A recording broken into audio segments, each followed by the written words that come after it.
Halo anak-anak semua, kembali lagi dalam channel Bimbel Online. Bagaimana kabar kalian semua? Semoga dimanapun kalian berada akan selalu sehat, tetap ceria, dan tentunya tambah semangat lagi belajarnya. Nah anak-anak, sebelum kita lanjut ke video pembelajaran kita kali ini, jangan lupa di subscribe dulu ya, agar anak-anak tidak ketinggalan akan video-video terbaru dari channel Bimbel Online.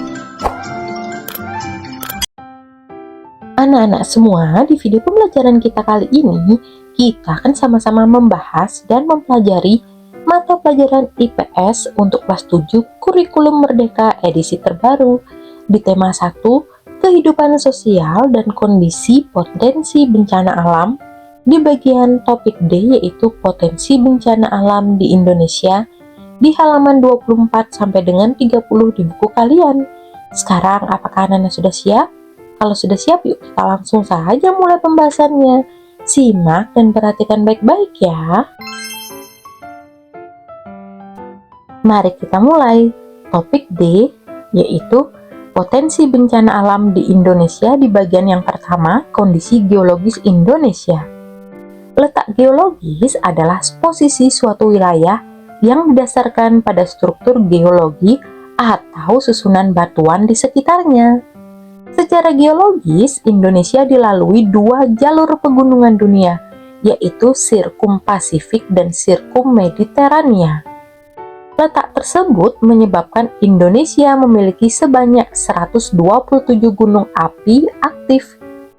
Jalur pegunungan di Indonesia membentang dari ujung utara Sumatera, memanjang melalui pantai barat Sumatera, melewati Jawa, Nusa Tenggara, Banda, Sulawesi, hingga Halmahera.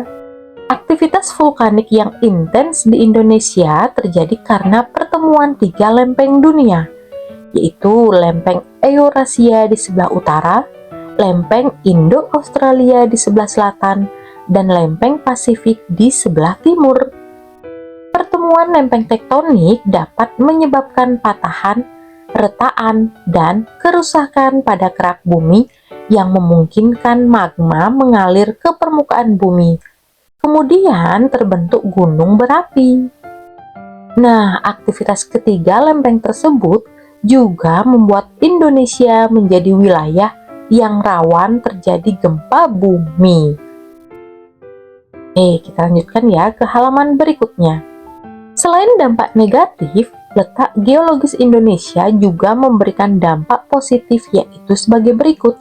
Yang pertama, tanah menjadi subur karena banyak mengandung unsur hara, terutama tanah di kawasan dekat gunung berapi.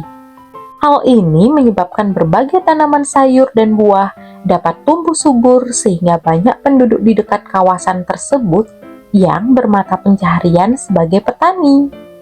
Dampak positif yang kedua yaitu pasir dan bebatuan yang dikeluarkan oleh gunung berapi dapat dijual kembali, yaitu sebagai bahan bangunan. Nah, inilah dampak positif dari adanya atau letak geologis Indonesia. Kita lanjutkan yang ketiga, dampak positifnya yaitu memiliki keanekaragaman flora dan fauna. Bagian barat Indonesia terdiri atas lempeng yang berasal dari negara-negara Asia, sehingga memiliki kesamaan flora dan fauna dengan jenis flora dan fauna di Asia. Bagian tengah Indonesia merupakan bagian lempeng Asia Australia, sehingga memiliki flora dan fauna peralihan endemik. Adapun bagian timur Indonesia termasuk dalam kawasan lempeng Australia, sehingga memiliki flora dan fauna serupa dengan ada di benua Australia. Kekayaan flora dan fauna ini dapat memberi manfaat secara ekonomi untuk masyarakat, terutama yang tinggal di sekitarnya. Nah, inilah tanah di kawasan gunung berapi yang mengandung banyak unsur hara yang menyebabkan guguran tanaman. Anak-anak, beragam jenis tumbuhan dan hewan dari alam digunakan sebagai bahan dalam pembuatan obat-obat tradisional. Meskipun zaman semakin modern dan obat-obat modern terus berkembang, hingga saat ini masyarakat Indonesia masih menggunakan resep pengobatan tradisional yang telah diwariskan secara turun-menurun. Sebagai contoh, jamu kunyit asap. Masyarakat Indonesia percaya bahwa kunyit dapat mengurangi nyeri perut ketika menstruasi, menurunkan tekanan darah tinggi, dan menurunkan berat badan. Oke, kita lanjutkan ya berikutnya. Sementara itu, fauna endemik Komodo yang terdapat di Nusa Tenggara Timur dapat menjadi ikon wisata. Hal ini dapat mendorong terciptanya roda perekonomian berupa pembuatan berbagai kerajinan tangan yang dapat dijual seperti gantungan kunci atau baju bergambar komodo. Yang keempat, memiliki beragam sumber daya mineral seperti berbagai jenis batuan, minyak bumi, dan gas alam. Batuan metamorf yang mengandung mineral talc. Mineral ini sering dimanfaatkan dalam pembuatan kosmetik berupa bedak. Minyak bumi dapat diolah menjadi bensin, solar, aftur, dan sebagainya. Sebagian hasil pengolahan minyak bumi dimanfaatkan sebagai bahan bakar kendaraan. Gas alam merupakan sumber energi yang berasal dari gas metana dan endapan yang berbentuk selama jutaan tahun lalu. Pemanfaatan gas alam ini dapat dijumpai misalnya ketika kalian memasak menggunakan LPG. Nah, ini gambar berbagai pemanfaatan hasil bumi. Yang kedua, potensi bencana alam di Indonesia akibat kondisi geologis Indonesia. Kondisi wilayah yang berada di antara tiga lempeng tektonik menyebabkan Indonesia rentan terhadap gempa bumi, tsunami, letusan gunung berapi, dan bencana geologi lainnya. Yang pertama, gempa bumi. Gempa bumi adalah getaran atau guncangan yang terjadi di permukaan bumi karena tumbukan antar lempeng bumi, patahan aktif, aktivitas gunung api, atau runtuhan batuan. Bencana ini bersifat tidak dapat diprediksi kapan terjadinya. Gempa bumi dapat menimbulkan dampak korban jiwa, luka, dan kerusakan bangunan. Yang kedua yaitu tsunami. Menurut Yanuarto dan kawan-kawan pada tahun 2019, tsunami merupakan rangkaian gelombang laut yang mampu menjalar dengan kecepatan mencapai 900 km per jam atau lebih di tengah laut. Jenis bencana ini disebabkan oleh beberapa faktor, antara lain gempa bumi yang terjadi di dasar laut, karena runtuhan di dasar laut, atau karena letusan gunung api di laut. Nah, ini kita bisa lihat di gambar yaitu dampak tsunami yang terjadi di Aceh pada tahun 2005. Bangunannya rusak parah ya anak-anak. Oke, kita lanjutkan ya ke halaman berikutnya. Yang ketiga yaitu C, gunung meletus. Gunung meletus atau erupsi merupakan peristiwa yang terjadi karena endapan magma di dalam perut bumi didorong keluar oleh gas bertekanan tinggi. Magma yang keluar dari dalam lapisan bumi tersebut memiliki suhu yang tinggi, yang diperkirakan lebih dari 1000 derajat Celcius. Letusan gunung berapi yang membawa batu dan abu dapat melambung hingga radius 18 km, bahkan bisa lebih.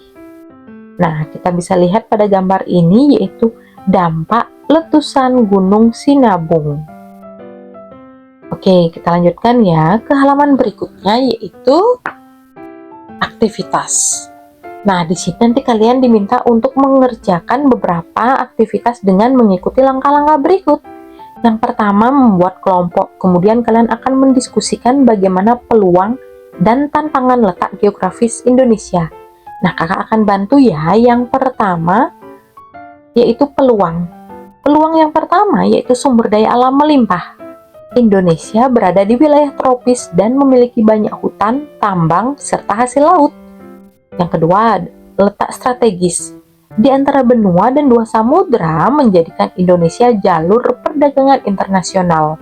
Peluang yang ketiga, keanekaragaman hayati tinggi. Flora dan fauna yang unik dan beragam. Potensi wisata alam yaitu gunung laut, pantai, dan budaya menarik wisatawan dunia. Adapun tantangan yaitu rawan bencana alam. terutama gempa bumi, tsunami, dan letusan gunung berapi. Yang kedua, pembangunan yang tidak merata, dan konflik sosial dan perbatasan wilayah karena adanya banyak suku, pulau, dan kepentingan. Selanjutnya, kita akan membaca artikel berikut. Kondisi geologis Indonesia dapat memberikan dampak positif dan negatif. Salah satu dampak negatif tersebut yaitu Indonesia menjadi negara yang rawan terjadi bencana alam seperti gempa bumi.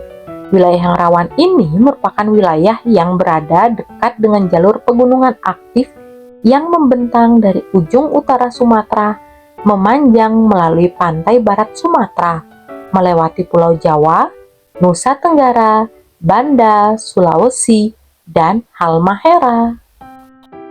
Provinsi Sumatera Barat berada di antara pertemuan dua lempeng benua besar yaitu lempeng Eurasia dan lempeng Indo-Australia dan patahan Semangko.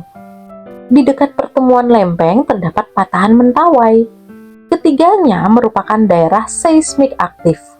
Berdasarkan data Badan Penanggulangan Bencana Daerah atau BPBD Kota Padang, terjadi gempa berkekuatan 7,6 skala Richter di lepas pantai Sumatera Barat, 50 km barat laut Kota Padang. Pada pukul 17 tanggal 30 September tahun 2009, sebanyak 1.117 orang meninggal akibat gempa ini yang tersebar di 3 kota dan 4 kabupaten di Sumatera Barat. Korban luka berat mencapai 1.214 orang, luka ringan 1.688 orang, korban hilang 1 orang, sedangkan 1.305.000 rumah rusak berat, 65.380 rumah rusak sedang, dan 78.604 rumah rusak ringan. Ini dikutip dan diringkas dari admin dalam bpdpadang.co.id 4 Februari 2019. Nah, sekarang tugas kalian adalah mendiskusikan provinsi mana saja yang rawan gempa bumi tektonik. Kemudian kalian mendiskusikan juga upaya yang dapat dilakukan untuk mengurangi risiko bencana gempa bumi. Kemudian presentasikan hasil diskusi kalian. Nah, yang pertama, berdasarkan artikel dan jalur cincin api atau ring on fire, provinsi-provinsi yang rawan gempa bumi yang pertama, Sumatera Barat karena dekat patahan Mentawai dan sesar Semangko. Aceh karena sering mengalami gempa besar termasuk tsunami tahun 2004. Bengkulu, Lampung, Banten, dan Jawa Barat karena bagian dari lempeng aktif. Jawa Tengah dan Jawa Timur. Yogyakarta karena terdapat sesar aktif opak. Bali dan Nusa Tenggara Barat dan Nusa Tenggara Timur. Sulawesi Barat dan Sulawesi Tengah, dan Maluku Utara dan Papua Barat karena sangat aktif secara seismik. Nah, ini jawaban yang nomor 4. Kemudian kita akan sama-sama menjawab untuk nomor 5. Upaya mengurangi risiko bencana gempa bumi yang pertama sebelum gempa. Edukasi masyarakat tentang mitigasi bencana. 2. Membangun rumah tahan gempa menggunakan struktur ringan dan fleksibel. Menyediakan jalur evakuasi dan titik kumpul yang jelas, memperkuat bangunan sekolah, rumah sakit, dan fasilitas umum. Saat terjadi gempa, berlindung di bawah meja atau struktur yang kokoh, jauhi kaca, lemari, dan bangunan tinggi. Jika di luar, hindari tiang, kabel listrik, dan bangunan. Nah, setelah gempa, periksa korban dan luka ringan, matikan listrik dan gas jika aman, ikuti instruksi dari BPBD atau aparat setempat, dan jangan langsung kembali ke bangunan yang rusak. Oke anak-anak, berakhir sudah video pembelajaran kita kali ini. Semoga dengan video pembahasan ini dapat membantu kalian dalam belajar. Thanks for watching, see you next time, bye-bye. Jangan lupa cek daftar playlist ya untuk halaman selanjutnya.